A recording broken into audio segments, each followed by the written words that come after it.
Ntiere mabendo nyalo somo kanyo Haruno Bara wacho ni ndim konyo ang'o e chiemo. Ndim ni bende aneno ka samoro ikete kachumbari, jomoko bende kete rech gi chiemo mamoko.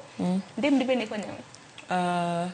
Ndim ber nikech one okonyo kod metabolism in a way, and two ndim no konyo gi detox.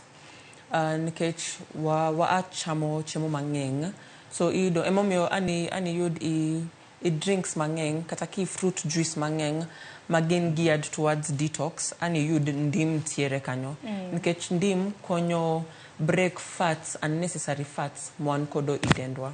Kata ki keto i chiembi kanyo man gi mafuta mang'eny, iyudo ni in a way konyo break mafuta mang'eny man tiere i chiemo no. Koro ki keti i dendi in a way konyo gi detox, yani burn fats mang'eny ma excess mwan kodo i dendwa. Lakini kumbuka watime moderately, nikech again too much of it to ka ng'at man gi ulcers giri wangiso gin kik gicham gi mang'eny kech bro worsen case man gin kodo. Dibedi ndim bende minyalo tigo do equivalent mar bende en kaka vinegar, nikech vinegar kaka apple cider vinegar.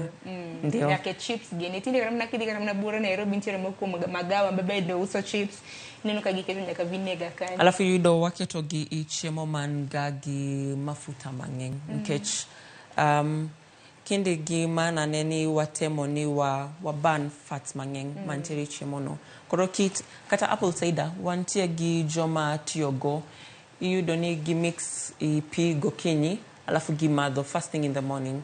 Gikonyo detox dendgi. Maryleila dani watiek chenro makama to asomo koko mote mantiere ka aneno ka nitie